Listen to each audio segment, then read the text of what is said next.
انضم إلينا أنس الخولي رئيس رابطة ضحايا الأسلحة الكيميائية من باريس. مرحبا بك أنس. في الذكرى 12 لإحدى أبشع المجازر في القرن 21، ما الذي تحمله ذاكرة الضحايا؟ أول شيء أهلا وسهلا فيكم، حياكم وبياكم. ليلة كتير مؤلمة بشكل كتير كبير، يعني التفاصيل الليلة ما بتغيب لحد اللحظة، ما بتغيب عن ذاكرتنا. بهذا اليوم بتزيد المشاعر الرعب يلي حملناها من هذيك الليلة بنفس هذا اليوم. إنه تشوف المصابين، تشوف الأطفال، ناس ما عم تحسن تتنفس، ما عم تعرف شو اللي عم يصير حواليك. نحن اول ساعه اول ساعتين من بعد القصف بالكيماوي ما عم نعرف شو اللي عم يصير. يعني ناس مصابه عم تختنق، عم تموت، ناس اللي عم تأسعف المصابين عم يردوا يتصاوبوا. شيء ما بيتخيله العقل. الرحمة لمن قضى أنس، يعني الشفاء والتعافي يعني لمن شهد ذلك جميعا ولذويهم. هل هناك شيء تغير على صعيد المحاسبة أو غير ذلك بعد سقوط الأسد؟ بكل تأكيد. يعني اليوم نحن بفرنسا مشاركين بالمحكمة الفرنسية ضد بشار الأسد لاستخدامه الكيماوي.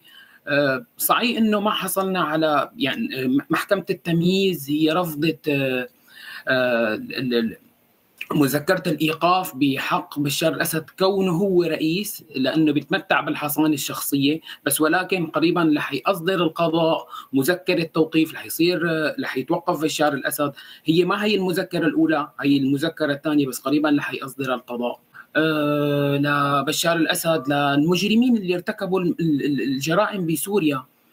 اليوم بفرنسا او بالمحكمه الفرنسيه نحن عم نصارع بشان نحصل العداله بس. ولكن نحن بنتامل كسوريين كناجين وضحايا من مجزره الكيماوي انه يصير عنا دعوه قضائيه بسوريا بالقضاء الوطني السوري، نشارك بهي الدعوه، يصير عداله، يتحاسبوا المجرمين، يتسلموا المجرمين من الدول اللي هن هربانين عليها للدول، ان كانت بفرنسا او بسوريا للمحكمه اللي موجوده بفرنسا، او اذا صار في قضيه بالقضاء السوري يتسلموا المجرمين للقضاء السوري.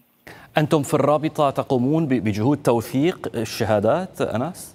نعم، نحن وثقنا شهادات المصابين، وثقناها وقدمناها للقضاء الفرنسي، للمحكمة الفرنسية. كثير أعطت تأثير بالقضية الفرنسية. وكمان نحن عرفنا العالم عن اللي صار بسوريا بهذا اليوم بمجزرة الكيماوي. نحن عملنا عدة فعاليات بأوروبا، وهذه مهمة يعني لأنه كي لا ينسى الناس ما ارتكبه الأسد وأتباعه، وكي لا، يعني هذه جرائم لا تسقط بالتقادم، خاصة يعني هو القتل طبعا كله يعني والجرائم جرائم، لكن السلاح الكيماوي تحديدا هو سلاح محرم دوليا، ويفترض أن يكون هناك محاسبة لمن ارتكب هذه الهجمة تحديدا. بكل تأكيد. أكيد نحن مع المحاسبة. نحن مطلبنا هو مطلب عالمي، إنه حظر الأسلحة الكيميائية وحظر استخدامها وتجريم مستخدميها يجب محاسبتهم. نحن مستمرين لآخر نفس لحتى تتحقق العدالة، تأخذ العدالة مجراها ويتحاسبوا المجرمين. نحن تأسس تأسيس رابطة الكيماوي من 2020 إلى اليوم، وهي تأسست على هدف المحاسبة، تحقيق العدالة، الوصول إلى العدالة الانتقالية بسوريا مبنية على أساس المحاسبة، احترام حقوق الضحايا، واحترام ذوي الضحايا واحتياجاتهم. هل هناك تواصل بينكم وبين يعني السلطات في دمشق؟ من فترة قريبة كان في لقاء فيزيائي مع رئيس العدالة الانتقالية عبد اللطيف عبد الباسط، وحكينا بشان الكيماوي، بشان العدالة الانتقالية، وبشان دعم القضاء الوطني. نحن مع القضاء الوطني، ونحن مع انه تكون قضية الكيماوي موجودة بمحاكم سوريا.